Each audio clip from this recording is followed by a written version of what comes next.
We were continuing towards the west along the dry desert road. We were now on the last leg of our journey along the Silk Road. Our final destination was the far western town of Kashgar, and from there to the border of China in the Pamirs. The northern and southern routes of the Silk Road pass on either side of the Taklamakan Desert and join up again at Kashgar. It's almost 3,700 kilometers from the old capital of Chang'an, 2,000 miles. And in the old days, just this part of the journey along the Silk Road took more than a whole year.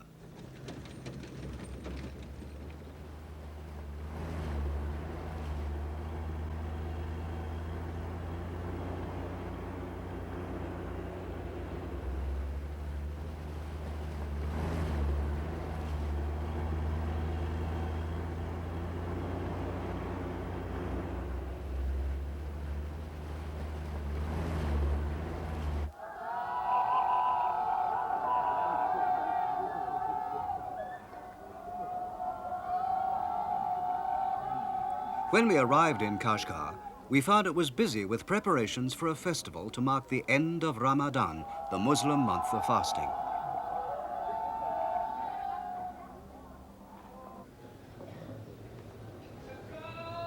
This is the biggest mosque in the whole of the Western lands, and it was full of the faithful. The so-called Rosh festival at the end of Ramadan is one of the most important in the Muslim year, and many people had come a long way to pray at the mosque.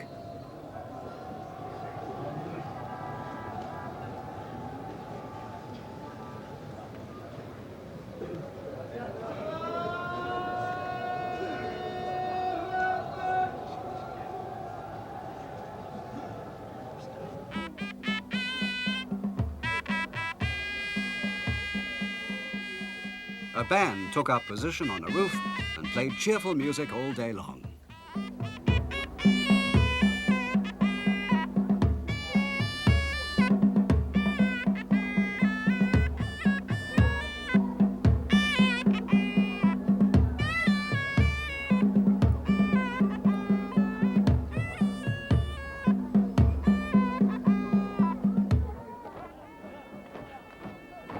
In the open space in front of the mosque, people began to dance. But they were only men, because here women don't go to the mosque, and married women aren't allowed to dance in public.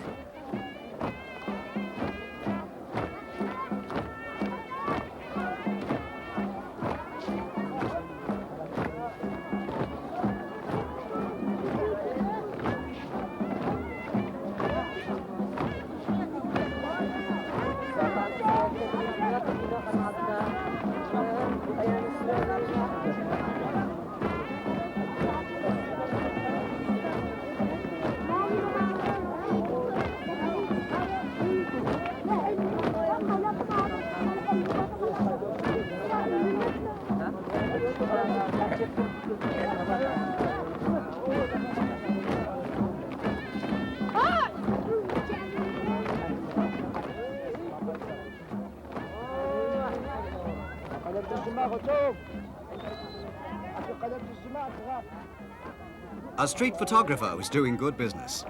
For only 1 yuan, or about 60 US cents, you can rent a jacket, a necktie, a hat, and a pair of sunglasses, and have your picture taken in front of the mosque. People used to hire uniforms to have their photographs taken, but now civilian clothes are more popular.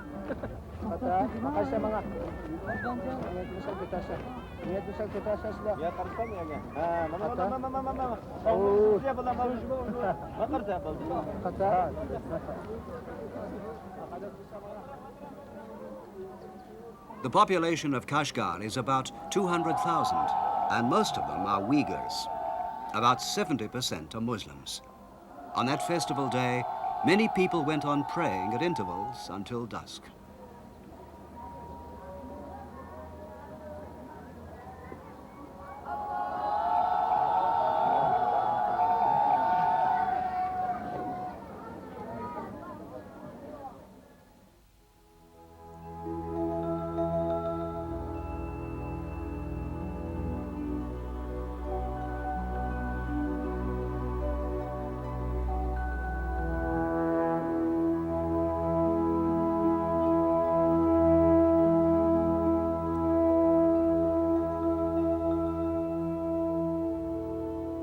The people of Kashgar were originally Buddhist, but converted to Islam in about the 10th century. It was the first part of the Western lands to become Muslim. During the 17th century, Kashgar was ruled by a family called Hoja, who claimed descent from the Prophet himself. Their tombs are decorated with beautiful old tiles.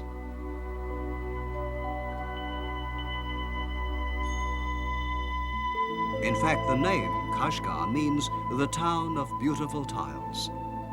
They tell an old legend about a beautiful woman of the Hoja family. During the 18th century, the Qing Emperor Qianlong wanted a beautiful concubine from the Western lands. He had a search made, and finally one was found for him here. It said that her body exuded a delicate perfume. So when she was brought to Peking, they called her Xiang Fei, or Empress of Fragrance. But she always refused the emperor's love. His senior wife, the empress, hated Xiang Fei, and one day when the emperor was absent, threatened her with death. Xiang Fei was so lonely that she accepted and died.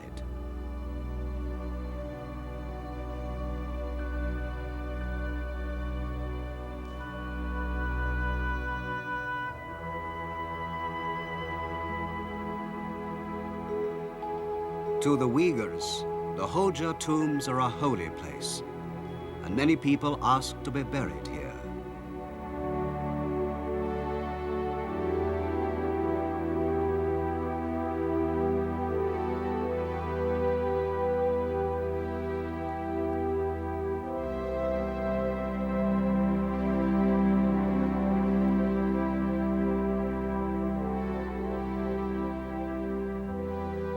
"2,000 years ago, before the Silk Road was opened, the oasis of Kashgar was called the land of Shule.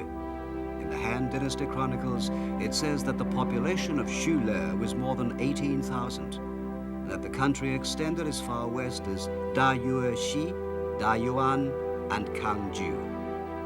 Dayueshi is today's Samarkand, and the other places, also on the old Silk Road, are in modern Soviet Russia and Afghanistan. Kashgar has been for many years a sort of crossroads where people from the east and west mingle together.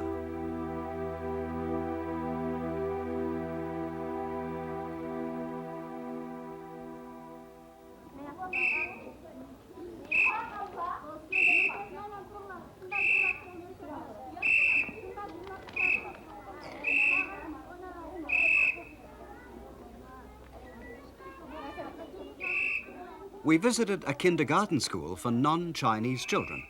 Here the children learn to read and write the Uyghur language and simple counting. The boys begin sports and the girls a little housekeeping.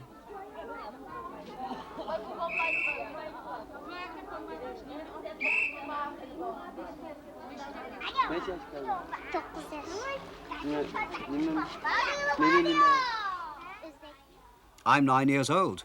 I'm an Uzbeki. İsim ne mi? Sen de. İsim Piridikul. Piridikul. Ne yaş kaldı? 5 yaş. He's 4. He's a Tajik. Meri ne mi? Tungan. Tungan. That child is a Hui. My name is Saptor, and I'm a Kyrgyz. Lusidim, an Uzbeki. Ensiden, 5 years old, an Uzbeki.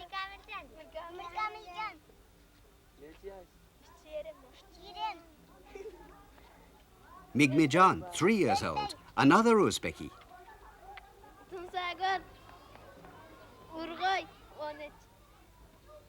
I'm a Uyghur. My name is Tonisakar.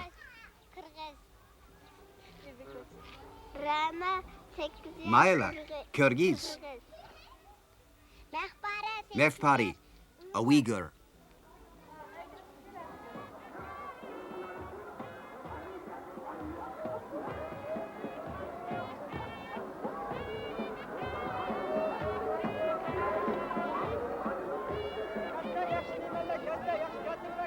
In the town, there are 3 permanent markets or bazaars.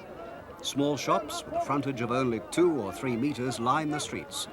And there are many open-air stalls. On Sundays, the whole town seems to be full of stalls. From the stores, which are selling things like vegetables, household goods and food, you can hear the voices of the shopkeepers. The bazaars of Kashgar have been famous for more than 2,000 years. The Han Dynasty Chronicles mentions them, and it seems that already at that time, the town was full of merchants both from the east and from the west. In one part of the town, you can find many craftsman stores, which are also workshops.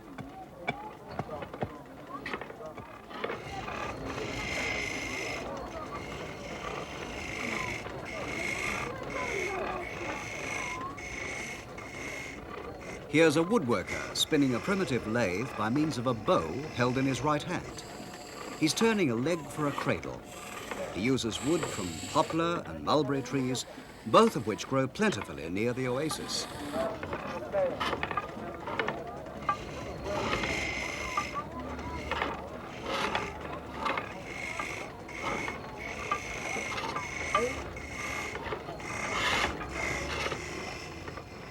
On display are some of his products, rolling pins and a hat rack. That stick on the left will have a tuft of horsehair attached to it and become a duster.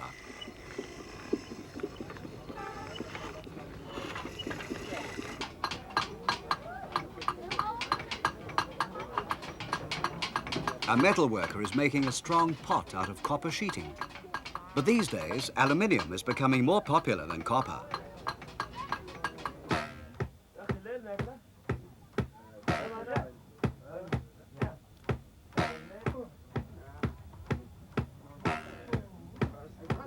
Cotton has been one of the most famous products of this district for more than 2,000 years. This craftsman told us, as he worked, that even today he can only make the best quilts by hand.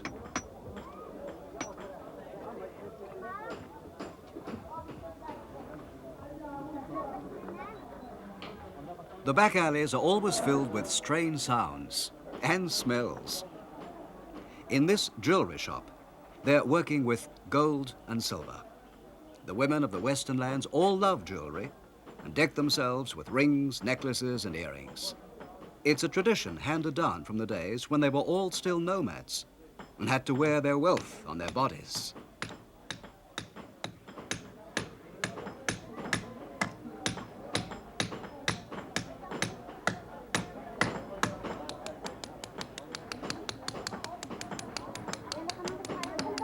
No one seems to know exactly what this red stone is, but they sell for 20 yuan, or about 120 US dollars.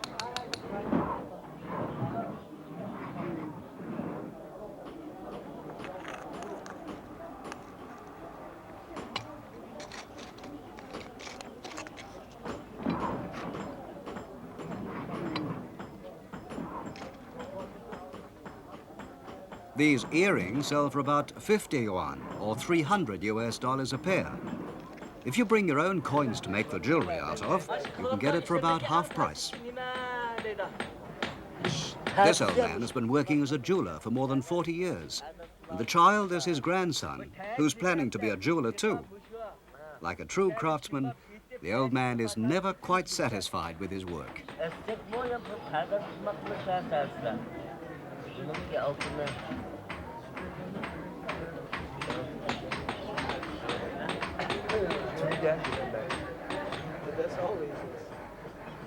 This master craftsman makes musical instruments. His children and grandchildren are also learning the ancient craft. His grandson will be the 6th of his line to make instruments.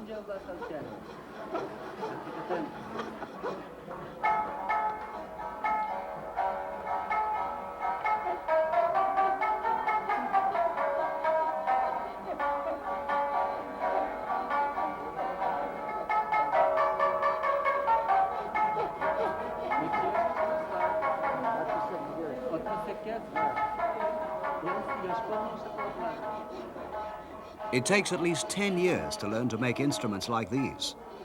They carve the rounded body of the lute by eye, without the help of any measuring device. Only experience can help them in this delicate work. The craftsman is only happy when he's created a fine instrument and can sell it for a good price.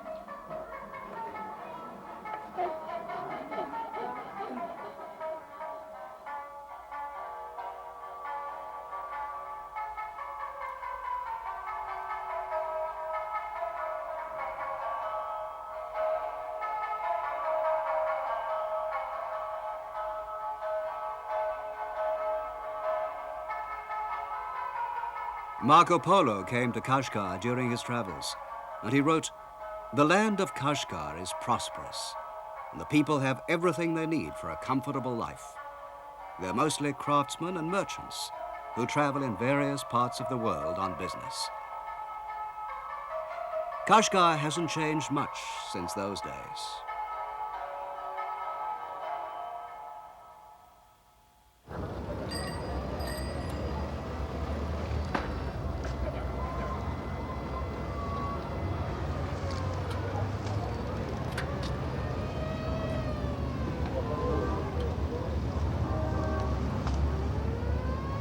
Towards the end of October, we saw a caravan of trucks arriving in Kashgar, their horns blowing.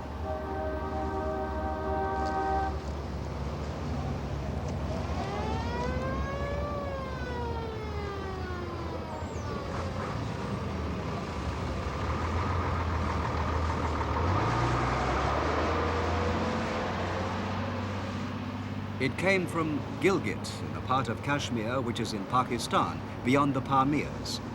17 of these trucks, filled with the produce of Gilgit, had come 700 kilometers, 400 miles over the Pamirs in 4 days.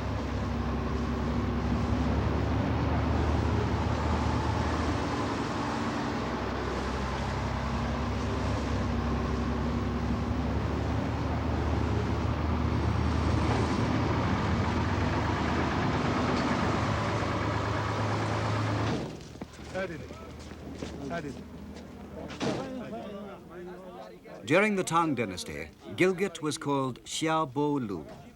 The truck road is quite new, only 11 years old. And before that, from time immemorial, the trade with Kashgar was always by camel caravan.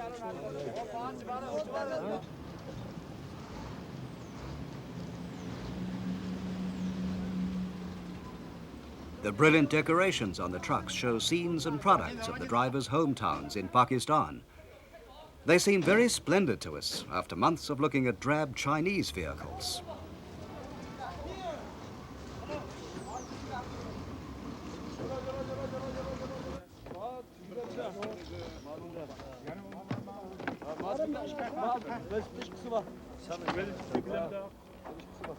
Business between Gilgit and the Xinjiang Uyghur Autonomous Region is what is called frontier trade, and it's all done by barter, or exchange of goods.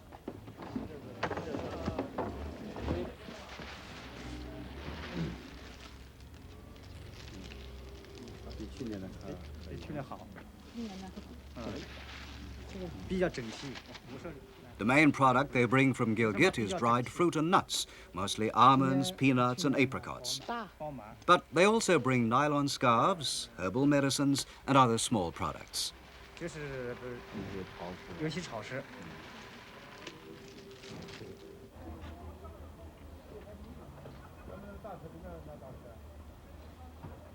The goods to be sent to Gilgit are already stored in the warehouse. There are tools like hammers and pliers, thermos flasks, lamps, ceramics, and tea.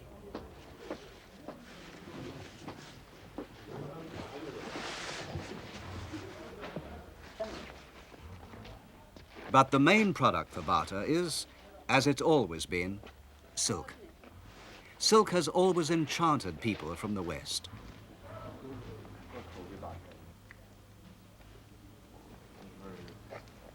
Fine. Fine.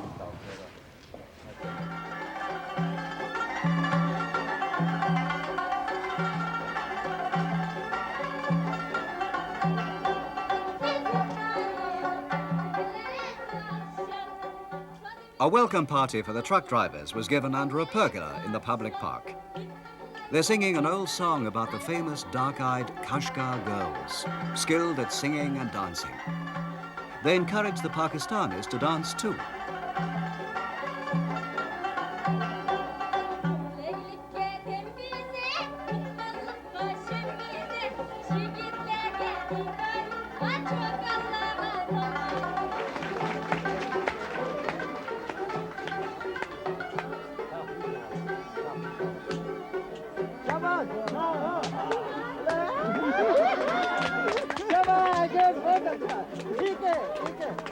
Two men begin a comic dance. The dance made us realize that the men of Gilgit and the Uyghurs have much in common.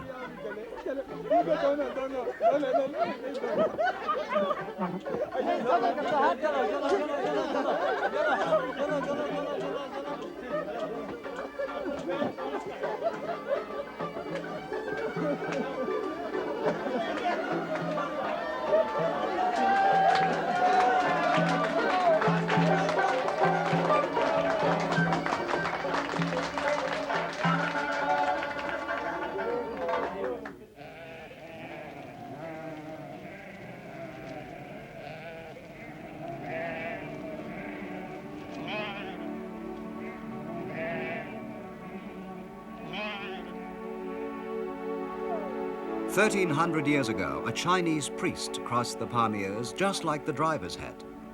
His name was Xuanzang, and he was on his way home from India.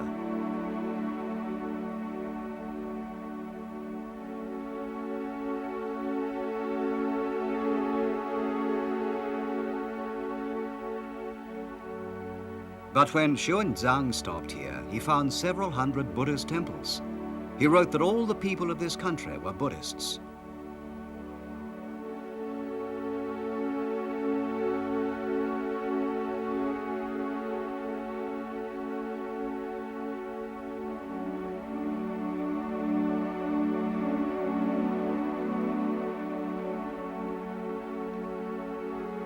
There were more than 1,000 priests, and these Buddhist caves on the outskirts of Kashgar, at a place called Sanxiandong, have been here since long before Xuanzang's day. They're the most westerly Buddhist remains in China, and they're also the oldest. They were built 200 or 300 years BC and are far older than the caves at Dunhuang.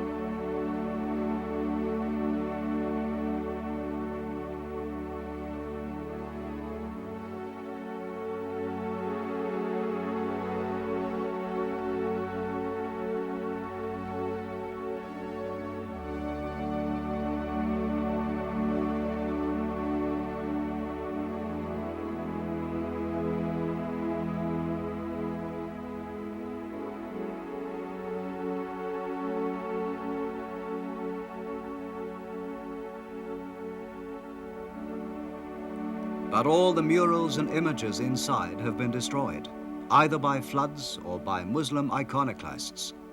And today there's almost nothing left to give us a hint of what the caves originally looked like. But it's certain that the Kashgar Buddhas provided comfort and strength for many people who had made the hard journey across the Pamirs.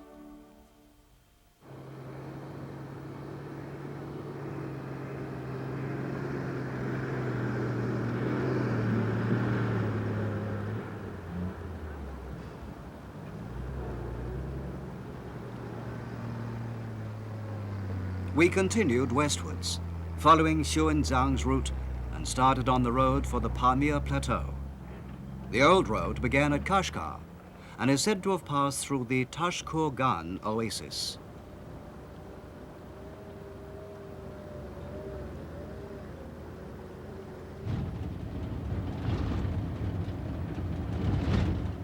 In the valley of the Kaidu River, the bare earth often shows.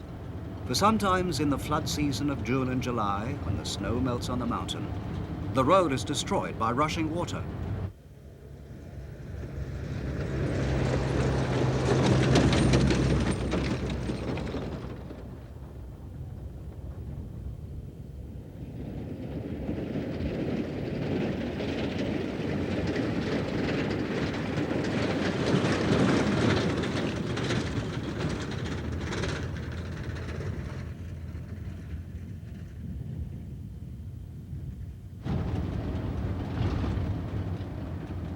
All the year round, there's the danger of falling rocks.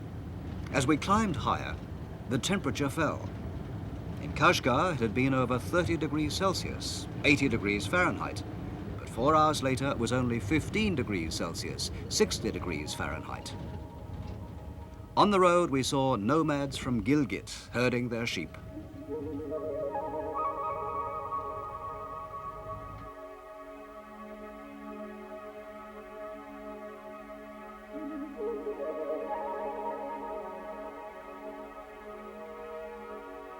They were bringing their herds of sheep, horses, and yaks that they fattened on the mountain pastures down to the plains for the winter.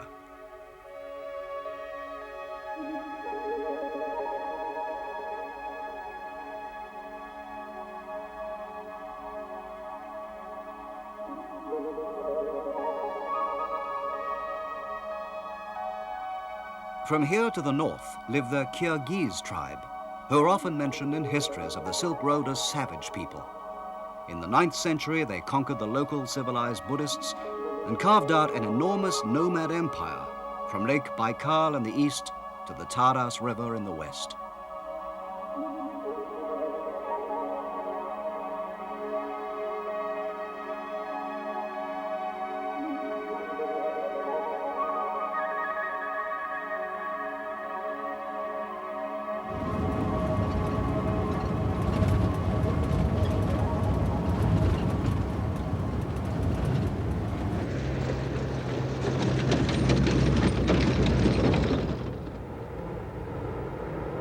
In the Persian language, Pamir means the roof of the world.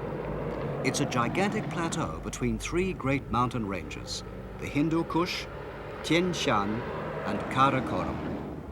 After the plateau, there's a high area at about 3,000 meters or 10,000 feet. But many of the mountain passes are at 4,000 or 5,000 meters, 14 or 15,000 feet. So we all had to have cardiographic examinations. And we were only allowed to travel as long as we carried oxygen tanks.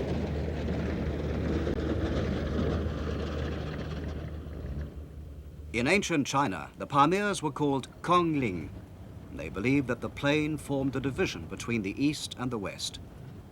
According to the Han Dynasty Chronicle of the Western Lands, after you cross the mountains of great and small headaches and the red fever hills, you suffer from vomiting brought about by the exhalation of poisonous gases. This results in fever and pallor, and even the donkeys suffer.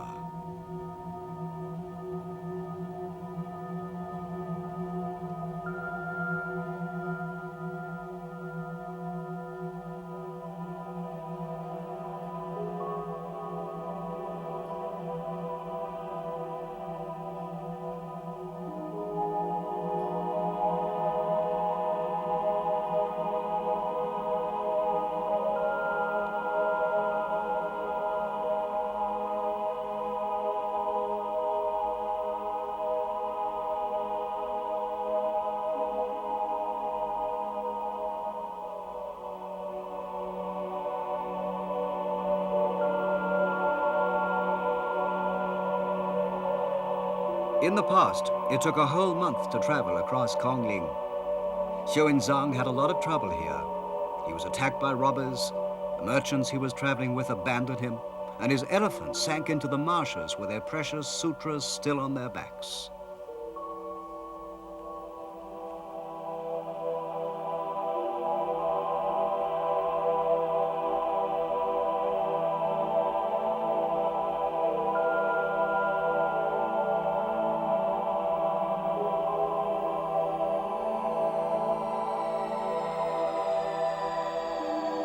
These passes are always snowy, and the blizzards blow fiercely. Following in the ancient footsteps of Xuanzang, we finally reached an altitude of 5,000 meters, or 15,000 feet. The air is so thin at this height that you gasp for breath, and many people suffer from headaches. You can't boil water properly, and no one feels like eating.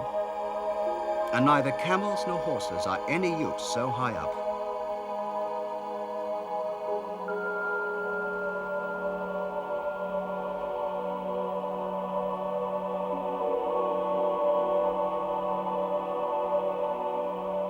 Yaks are the only beasts that are any good. In the past, caravan masters used to stick skewers into the foreheads of their yaks and mules to keep them going. Perhaps it worked by lowering their blood pressure a bit.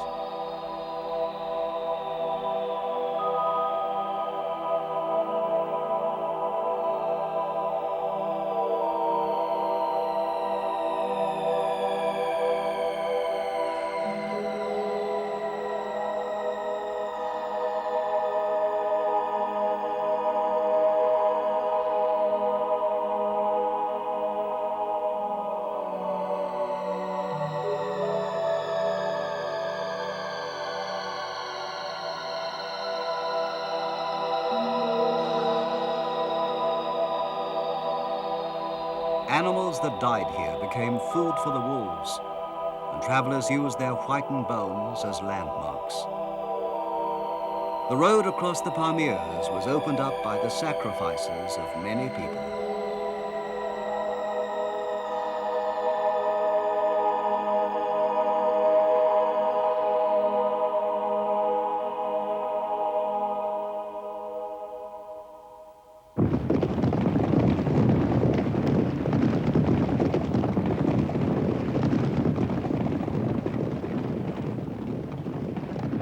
In the middle of the Pamirs, we met quite unexpectedly with a troop of mounted men carrying rifles. They were a local militia. We had entered the Tashkurgan Tajik Autonomous Region, and we'd wandered by accident into the Tajik militia training grounds.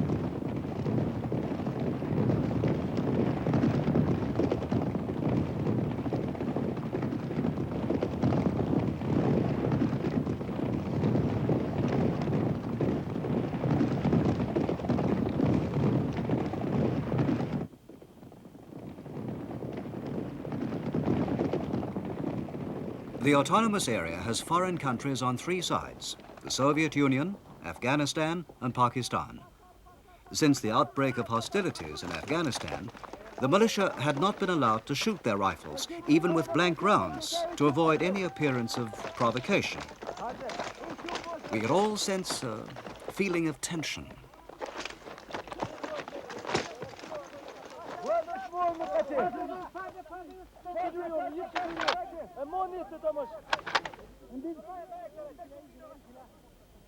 The soldiers had long noses and deep-set features, and were obviously different from any people we'd met so far on the Silk Road. They had truly Western-looking faces. The language of the Tajik people is a member of the Indo-European family.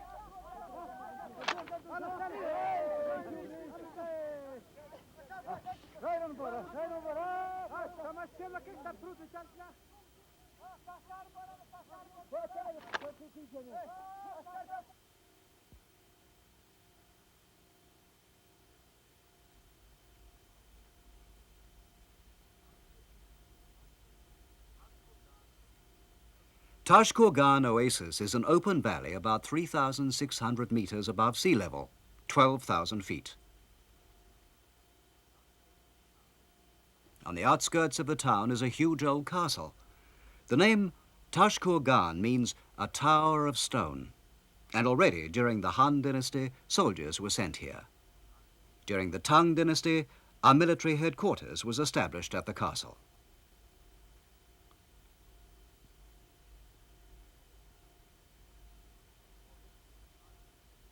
For this was China's front line on the west.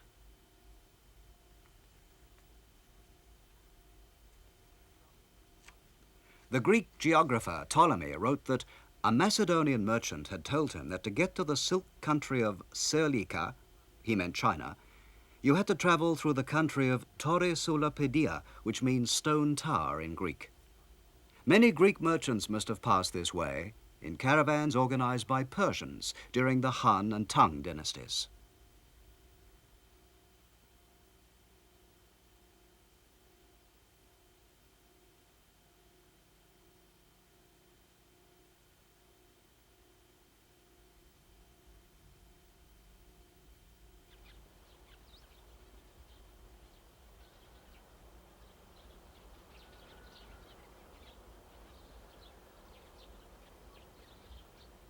When we got to the main street of Tashkurgan, it was quite silent, perhaps because most of the nomads, who sow grain in the spring and come down from the mountains in autumn to harvest it, had not yet returned.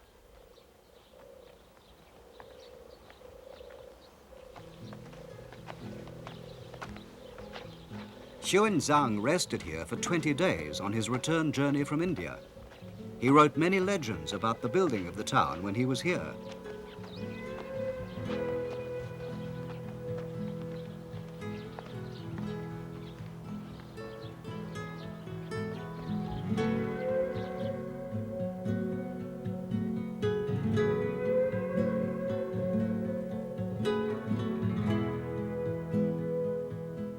One of these legends was about a Persian king who sent a messenger to China to bring him back a wife. The messenger brought a princess back with him, but in the Pamirs they found there was a war going on.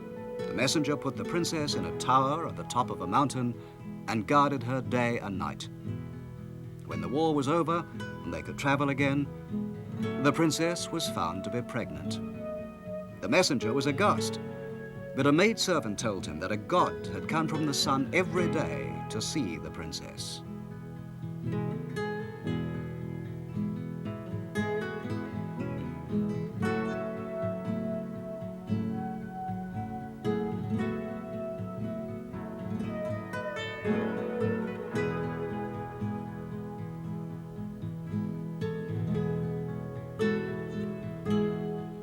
Her child could make the winds blow and the clouds move.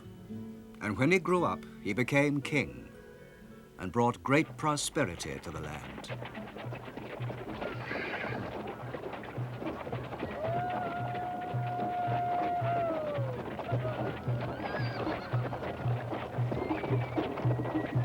We filmed a wedding ceremony that took place at Wacha, about 80 kilometers or 50 miles from Tashkurgan.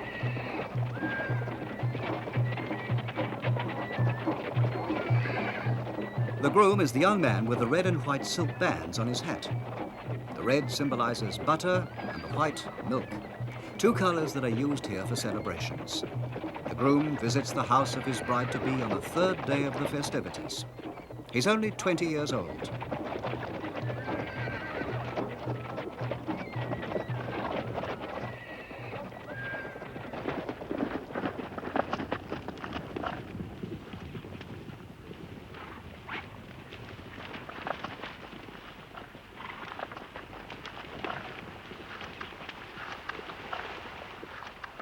The groom is greeted by a group of women who offer him a cup of ewe's milk with salt in it and sprinkle him with flour. This is to symbolize plenty.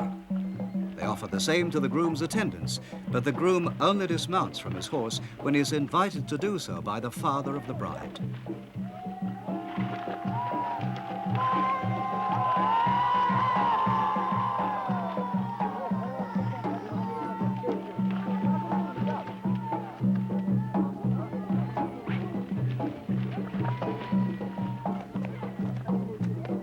And he's given permission to enter the house only when his father-in-law-to-be has inspected the presents he's brought. The house is built of sun-dried brick, and it's sunk a little way into the ground.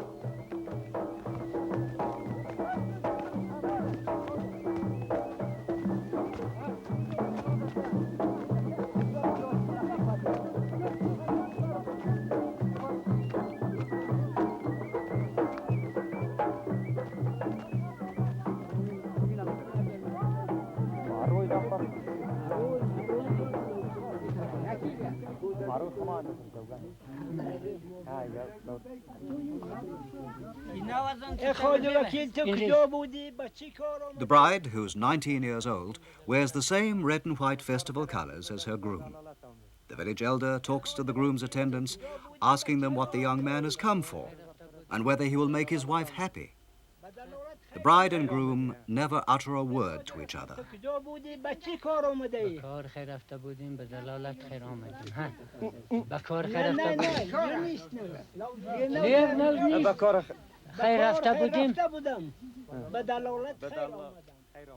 The elder reads from the Quran and blesses the happy couple.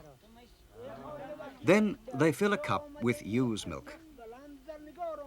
The attendant serves the groom with his right hand and the bride with his left.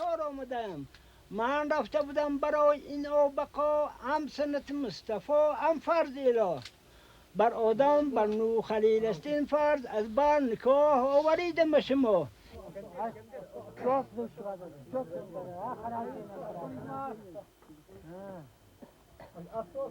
اینو یاد سایدم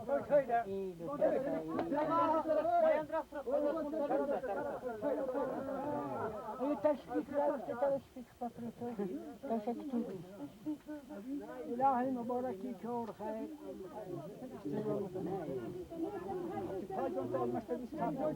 The young couple have known each other since they were children. In the old days, people used to get married when they were 15 or 16, but nowadays they tend to marry at about 20. However, they still marry for love, which is just as it's always been.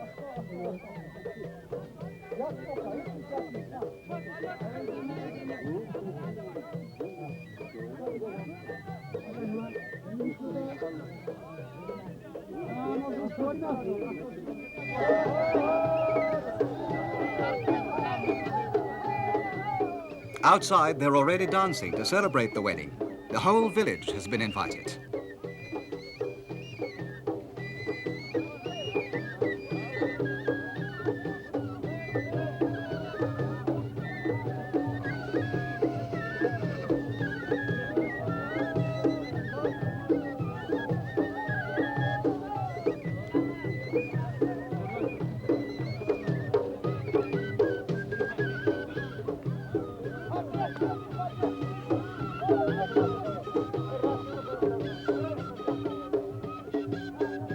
This was the first place we'd seen in China where people kiss in public. The young couple will begin their married life in a room in the groom's family house.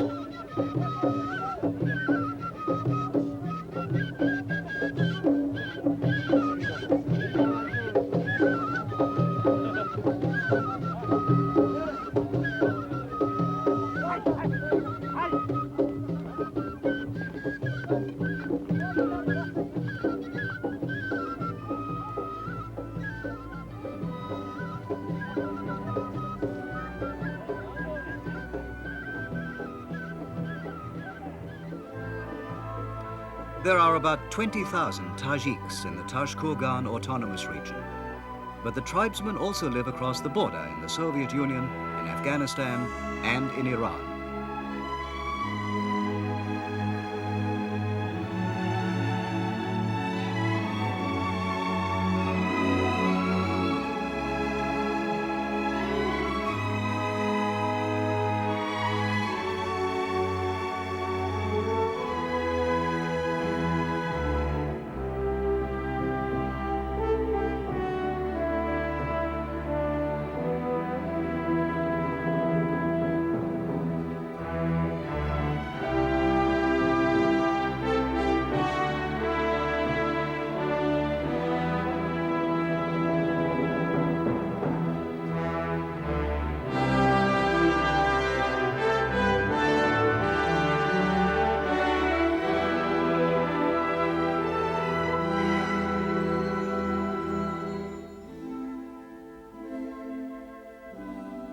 About 130 kilometers or 80 miles from Tashkurgan, we found ourselves near the border with Pakistan.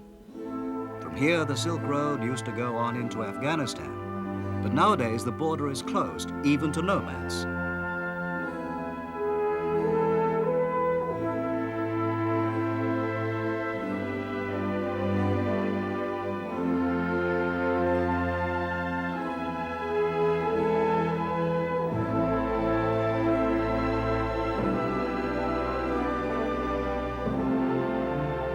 A stone to mark the border stands here on the Kunjarap Pass at an altitude of 4,943 meters, 15,000 feet. There's plenty of snow here, but no sign of any people at all.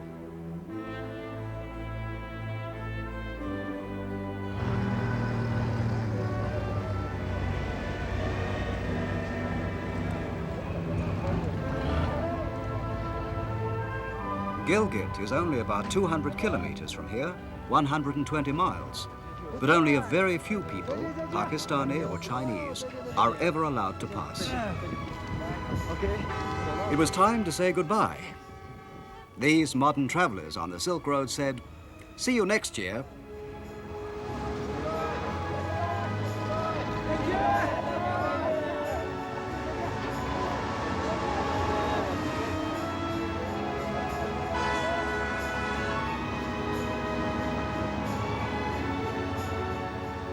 And the Silk Road went on, through Persia, And so to Rome.